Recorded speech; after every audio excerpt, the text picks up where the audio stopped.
Greetings Astronomy 10 and welcome to Chapter 5. This will be the first of two lectures about Chapter 5 in our textbook. So, to begin with, it behooves us to understand what the universe is made out of and in what proportion. There's a nice image in today's image bank that shows sort of the general prevalence of various elements in the universe, sort of by size. And if you look at the bubble for hydrogen, it's much, much larger than any of the other ones. Hydrogen, of course, is the simplest of atomic structures. It's just one proton and one electron. And so you might guess that the universe is made up largely of that because that was the easiest thing for the universe to create after the Big Bang, right? The simplest, smallest, lowest mass atomic structure, right? The simplest element, hydrogen. And by that logic, it's probably no surprise that while the universe is about 75% hydrogen by our estimates, some as low as 71, some as high as 75, right? But probably in that range, you know, mid-70s or so, percent hydrogen. The next more massive atomic structure after hydrogen is element number 2, helium, right? The first noble gas.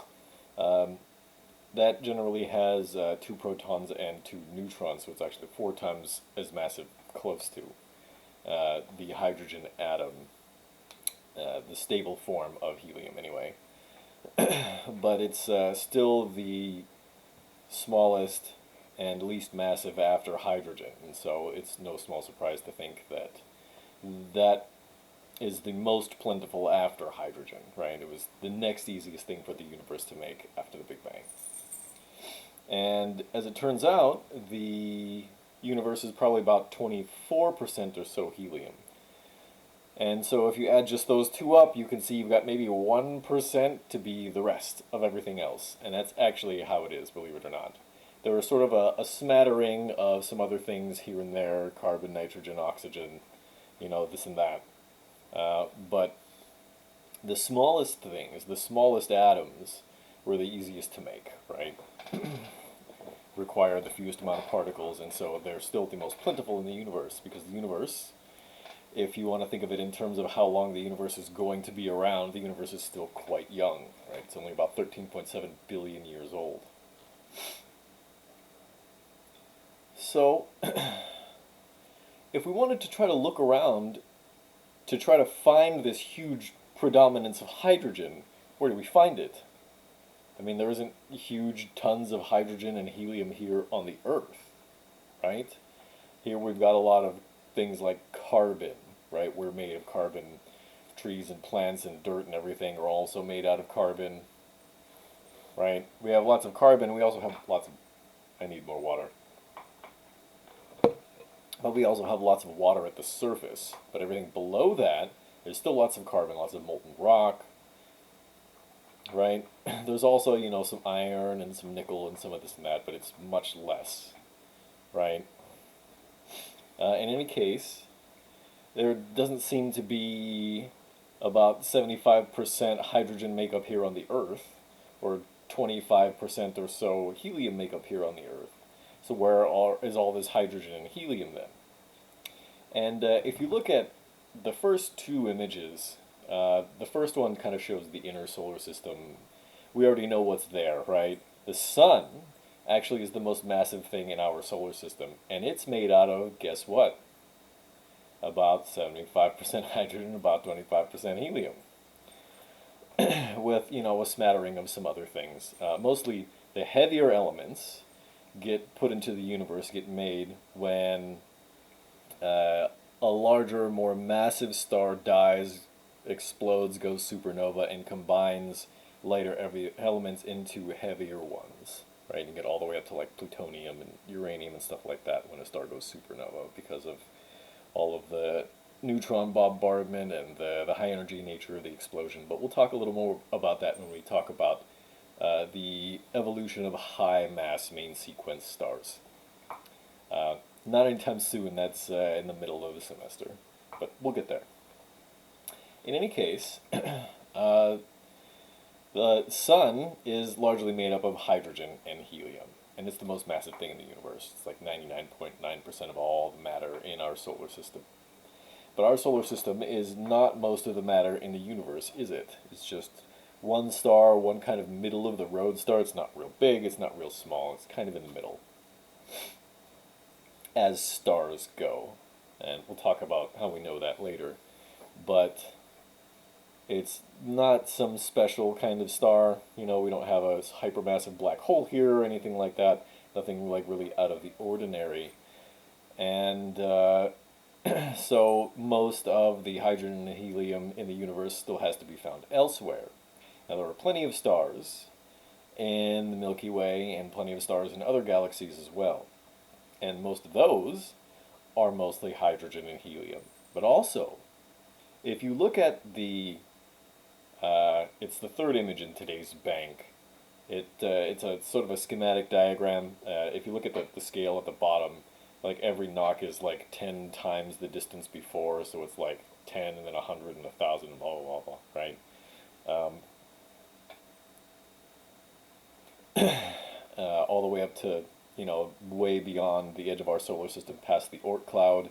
And finally, I believe it shows like Alpha Centauri, which is one of our next nearest neighbor stars. Right? That's 4.3 light years from us. That is way, way outside of our solar system. And that's what we call interstellar space, or the interstellar medium. Now it just so happens that that is not completely empty and devoid of matter. And the matter that's there in the interstellar medium is mostly hydrogen and helium. Right. Now, in some places, the hydrogen and helium is a little more dense. If you're inside of, say, a nebula, right? If you have a star system inside a nebula, usually you have tons. You have several of them inside a single nebula, or a big gas cloud, right? Like in the fourth image in today's bank. There's lots of gas and dust in it. And guess what that gas and dust is mostly made out of? And you can sort of tell by the colors in it, the blue and the pink and purple and stuff, that those are actually emission lines from things like hydrogen and helium making those colors. So there's lots of gas and dust in places like nebulae, right? Very cold nebulae, or nebulas, right? The plural of nebula is nebulae, right? Nebulae. And very cold ones, ones that don't have a lot of, say, star formation going on in them to produce lots of heat or that kind of thing, are called molecular clouds, because they're mostly made of molecular or elemental, a very, you know, basic, simple structure, hydrogen, the kind of hydrogen that occurs in nature, right? That's usually H2. It's two hydrogen atoms kind of stuck together because they share electrons. In any case, some of these glow, like in the fourth image, for various reasons. Sometimes, you know, they give off a little bit of heat or something like that. Sometimes light will come from another source and excite the gas, things like that. Now, if you remember, when an object emits light from heat, call that black body radiation, right? And some simple examples of that are like the electric stove or a light bulb, you know, things like that. Now, before we go any further, it behooves us to discuss a couple of very simple scientific principles. And these are ones that we've also talked about, but let's just refresh ourselves very briefly. We're going to refresh ourselves very briefly over a couple of simple laws of physics in just a little bit also. But if you look in the fifth image in today's bank, it talks about two very important, very key relations. And one of them is this thing that we call the Stefan-Boltzmann law. You know what, let me pull this closer.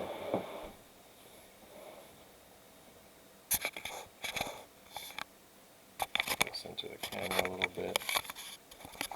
There we go, that's not too bad.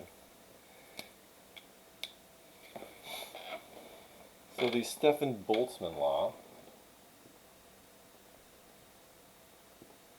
that's 1n, I think, right?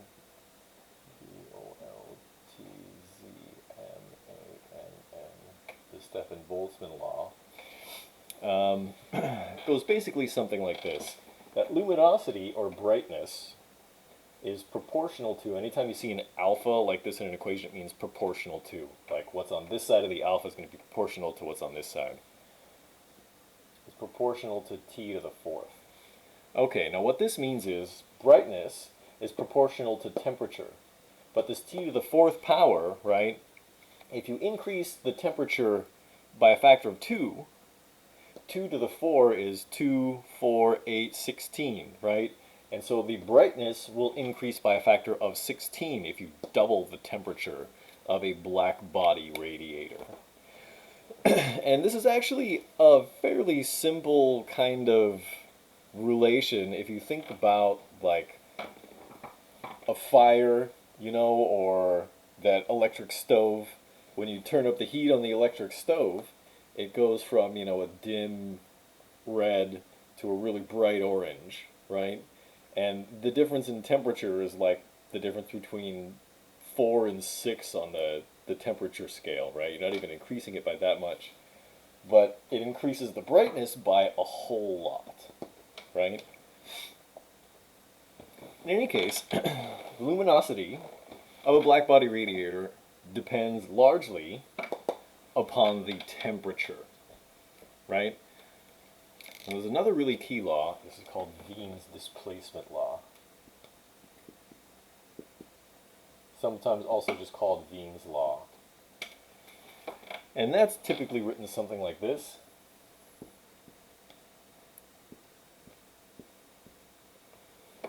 And what this means is that if you increase the temperature of some black body radiator, the peak color or wavelength will change proportionately, right? So if you increase the temperature of an object, the wavelength has to decrease proportionately for this constant here, this value, to stay a constant value. And so if you increase the temperature, you're decreasing the wavelength or increasing the frequency of the light that comes off of it, right? Increasing the energy. Remember, higher frequency means more energy, right? So the hotter you make something, the more the peak color shifts towards the small wavelength, high frequency end of the electromagnetic spectrum, more towards like gamma rays and X-rays, ultraviolet, that kind of thing. For visible light, you're talking about light shifting from red to blue, right? The hotter something is, the bluer it is in color. And that's also something we've all had lots of concrete experience with if you've ever seen like a Bunsen burner or just like a really hot bonfire or something like that. The fire that's hottest is the blue part, right? And the part of the fire that's the coldest, which is still, you know, plenty hot enough to burn us, right? Because you're still talking about a really, really high temperature. But the coolest part is where it's red.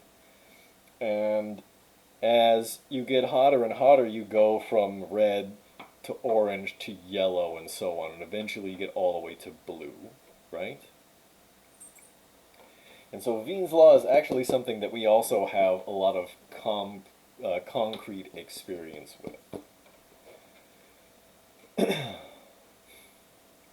Makes a lot of sense, right? Okay, so how do we go from having lots and lots of hydrogen everywhere in the universe to having stars and planets and stuff like that? Well, once upon a time, just after the Big Bang, we only had hydrogen and helium. And hydrogen and helium gas in the universe doesn't exactly make stars all by itself, right? So how do we go from having basically nebulae, right, lots of hot gas and dust and stuff, hydrogen and helium mostly, from being in these huge clouds to having solar systems with a star, like our sun, and maybe multiple planets, moons, and a Kuiper belt and an Oort cloud and all that stuff? Well, obviously we don't have a billion years to wait around to see a solar system form, nor do we have the ability to see distant solar systems forming in, a time scale like a billion years. And so the best thing that we can do is to try to propose a model for how this should happen and then try to test it out. Okay? And then if we can see what we predict, the various stages of how we think a solar system should form out in the universe, then we probably know we're on the right track, right? Okay, so let's say we start with a huge ball of gas and dust, right? Just a big cloud, mostly hydrogen, with maybe a quarter of it being helium, and then maybe if there was a previous generation of stars, there's a little bit of heavier elements, a tiny bit. If it's earlier on in the universe's history, closer to the Big Bang, then there's probably not a whole lot of heavier elements, right? There's probably a smaller predominance of heavier elements. So, how do we get from there to having, from huge structures that are many, many times the size of our own solar system to having much more dense objects? Well, it seems that there's only one thing that can make a big thing contract into something smaller. That is one of our four fundamental forces in nature we've talked about at some length already. It's best described by Albert Einstein's theory of relativity, and that, of course, is the force of gravity, right? And so let's say you start with some huge ball of gas, hydrogen gas, helium gas, right? Over the course of time, if you have, and there are actually much better images in the image bank than what I'm about to show you here because everybody knows I can't draw, hopefully by now at this point in the semester. So you have a big ball of gas, right? Mostly hydrogen, a little bit of helium. There's a little chunk of gas here, and a little chunk of gas here, and a little chunk of gas here, and a little chunk of gas here, and all these little chunks make up one big chunk, right? One big cloud. Now, gravity says that these two should attract each other, right? But also these two should attract each other, and these two should attract each other, and these two should attract each other, and these two should attract each other, and these two should attract, and every little parcel of gas should attract every other little parcel of gas. And of course, the closer they are, the stronger the force of gravity is going to be, right? And that, of course, is also something we have at least some kind of theoretical understanding of. Obviously, if you're going to stand on the moon, you're going to be in the moon's gravity and not the Earth's so much, right? You're not going to be pulled off of the moon towards the Earth if you're standing on the moon. The closer you are to something, the stronger the pull of gravity, right? Okay.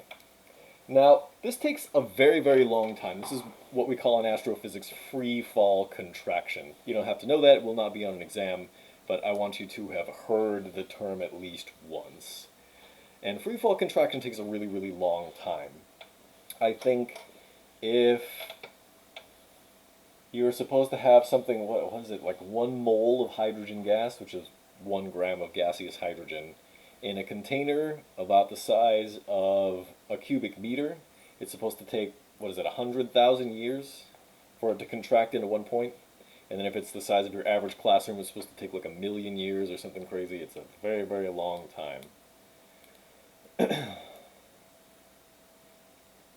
Thankfully, of course, in these large gas clouds, there are much, much more than 1 gram of hydrogen, right? You're talking about enough matter to make up entire solar systems, several of them at once, usually, right? If you have a really, really big one. If we look at a lot of nebulae that we've taken images of, you'll see several star systems in them, or several star systems forming, or that kind of thing, right? Anyway, that's what we would predict anyway, if you have a really, really huge gas cloud, right? Maybe this area here will eventually contract and make a solar system. And then, so will this chunk, and this chunk, and this chunk, and this chunk, and this chunk, and then you might end up with several of them, right? At least that's what gravity would predict, right?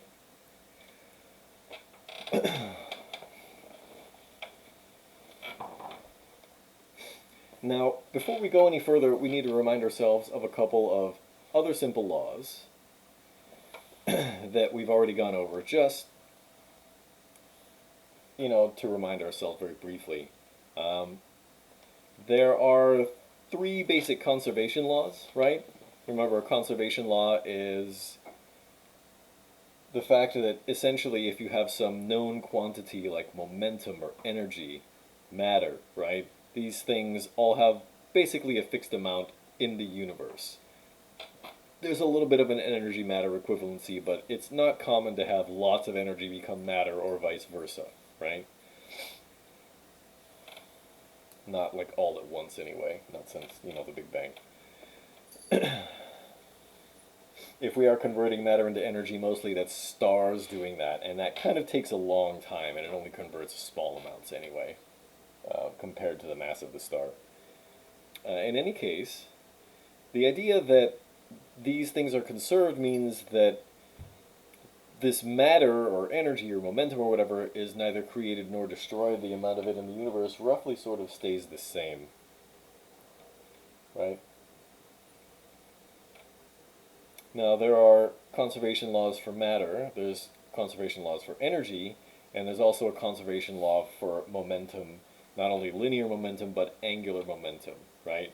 And if you remember, one of Kepler's laws is essentially the law of angular momentum being, law of angular momentum being conserved, right?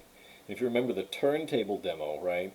Somebody's standing on a turntable or some kind of rotating platform, right, so they can spin on an axis like a figure skater, and they're holding weights way out at the end of their arm, and then they pull their arm in so that the radius of where the weight is to their axis of rotation, wherever they're spinning around, if that decreases when they pull their arm in, right, if you're decreasing your radius, because angular momentum, remember, is defined to be mvr.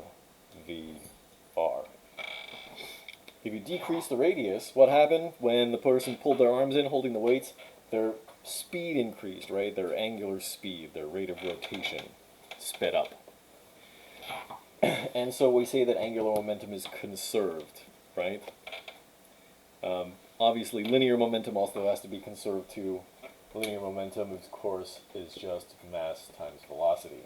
There's no radius because you're not rotating or revolving around anything, right? Motion in a straight line. Okay, now that we've reactivated those pieces of knowledge for us, let's talk a little bit about these molecular clouds and how they go through this free fall contraction in order to try to make stars and planets and solar systems and so on.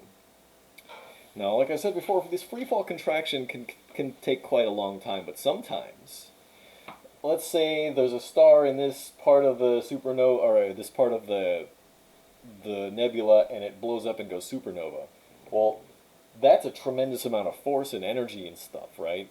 And so a lot of the gas in one of these areas can kind of get bunched up together. And when everything gets bunched up, that drastically reduces the free fall contraction time. Also, because everything kind of moves together, this bunch of gas and dust all kind of has very similar angular momentum, right? They may all spiral around, some area. They may be gravitated around each other, and as a result, they kind of begin to swirl about a common center of mass. Anyway, more on that in a moment. A lot of times, these nebulae, or these molecular clouds, find themselves in hydrostatic equilibrium. That is, where the inward force of gravity, right, this free fall contraction, is at balance with the outward gas pressure inside the gas itself. You know, if there's a bunch of heat or something like that, then there's pressure being released, right? The gas particles are pushing up against each other. The more dense the gas is, right, the more particles and mass and stuff, the greater the force of gravity. The hotter the gas, the greater the gas pressure. It's like what happens to air when you heat it, like in a hot air balloon, right? It expands, the particles bump up against each other and stretch out the balloon, that kind of thing. Now, mostly the gas is not perfectly uniform, and this leads to two very important consequences.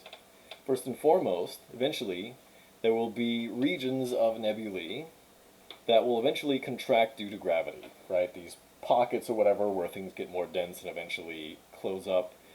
Like I said, sometimes those can be spurred on by things like supernovae, right? Supernova events. Secondly, for larger nebulae or molecular clouds, the ones that are really, really, really big, this leads to what we call fragmentation, or the fact that several star systems can be forming at the same time.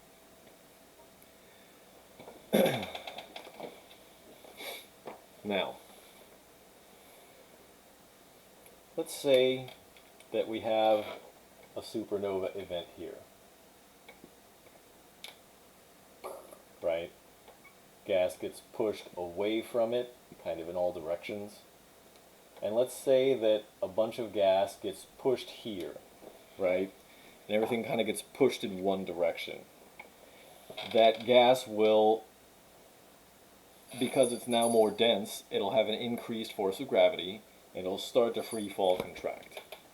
That can still take a tremendously long time, but a lot faster than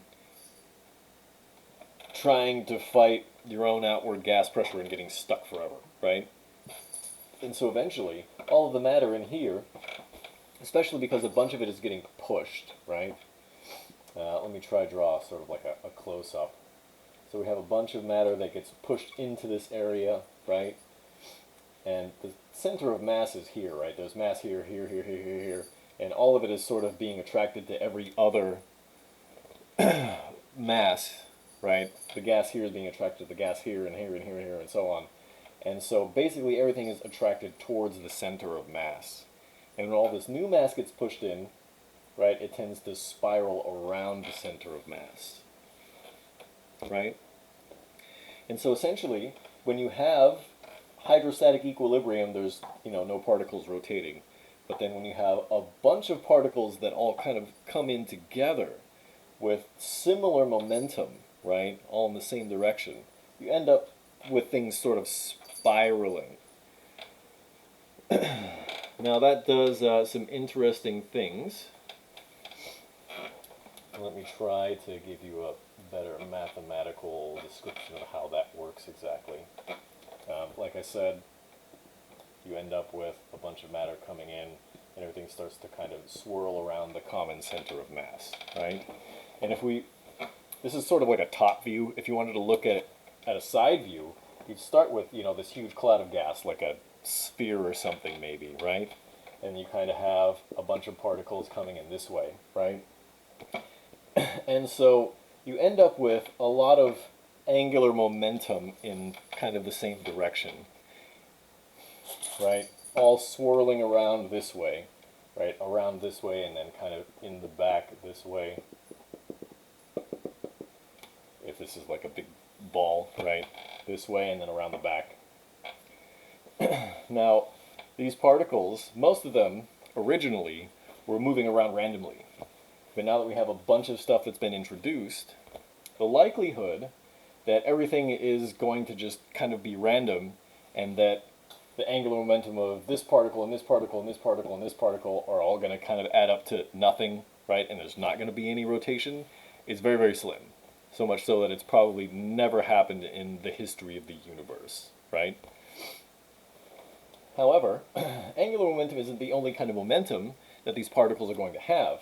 They're not just going to be like spinning around, but they're also going to be translating. Some are going to be moving up, some are going to be moving down, and so on. And if we think about, if this is where the center of mass is, there's kind of a mid-plane here.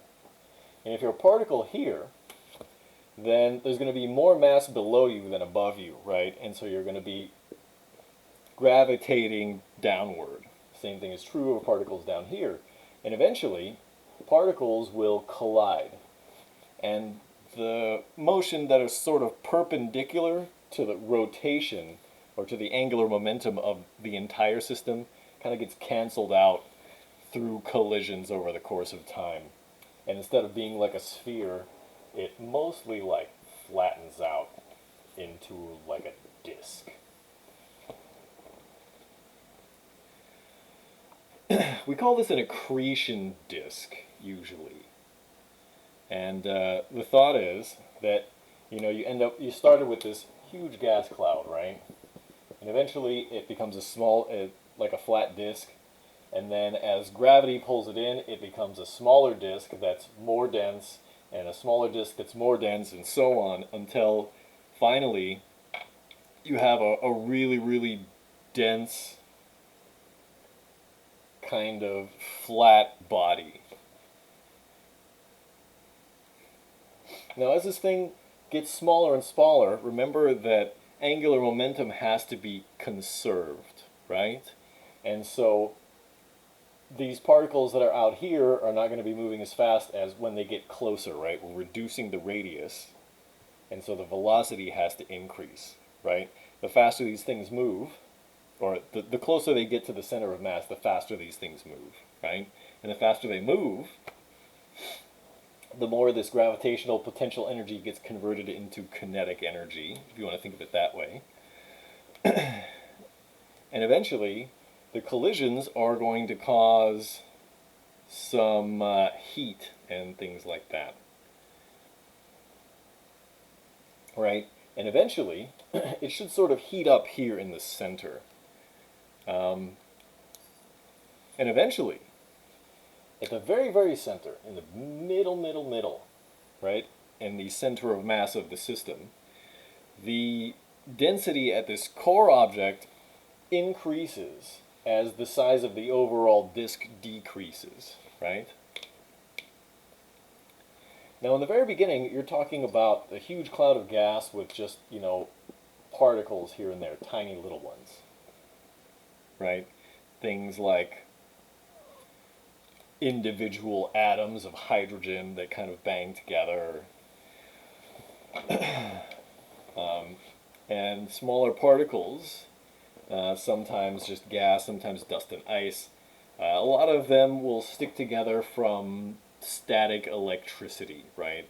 The really, really basic, small amount of charge that you'll find in these atoms is enough to hold them together. Anyways, those will make kind of small chunks. Ninja. Those will make kind of small chunks, and eventually they'll make, tiny little, like, pebbles, right? We call those chondrules. And you'll see why we call those chondrules, I think, in our next lecture. But in any case, you have these tiny little particles, right? And they stick together with other tiny little particles, and they make little chunks. And these chunks will collide with other chunks, and if they're shaped a certain way, maybe they'll hook together, they'll get stuck together from friction, right? They'll like hook together and not be able to leave each other, right, because of the way that they're moving. And then those will bang into other ones, and friction will hold them together, and eventually you go from tiny little chunks to making like a rock. And then one rock will smack into another rock, and it'll make a larger rock, and then more and more rocks, and then eventually, you have a big meteor, right? And then eventually, maybe make planets or something like that. Or if you have just tons and tons of hydrogen gas, like 75% of this cloud is made out of, right? And it's about 25% helium. You could just have most of that mass collapse into the center, right? At which case, you're going to have gas that's moving faster and faster and getting hotter and hotter until eventually it gets hot enough that it starts to glow, right, and release lots of energy from its own heat. And eventually, this object will become massive enough that pressure builds up in it, right? All of that gas pressure, everything knocking into it.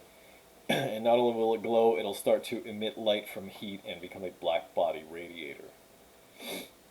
Now, that's sort of what our model predicts, that eventually you start with a big giant gas cloud, and it collapses and flattens, and over the course of time, a lot of the matter collects in the middle, especially all the hydrogen and helium, and it starts to turn on like a light bulb, right?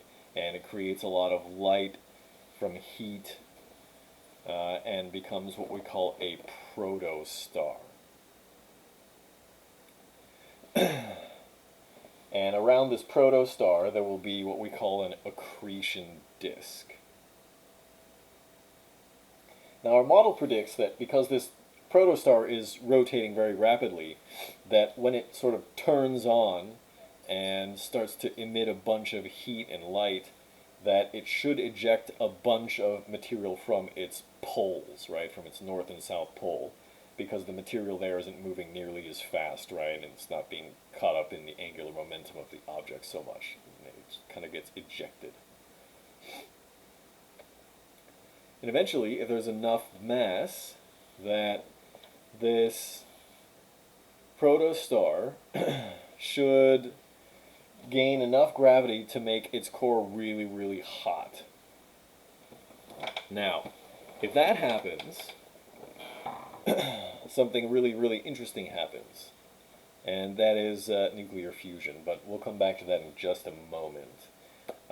If you look at the, what is it, the 7, 10, 12th, I think, 11th, 12th, 13th images in today's image bank, it shows how a gas cloud should collapse into an accretion disk and then eventually have a protostar in the middle, right?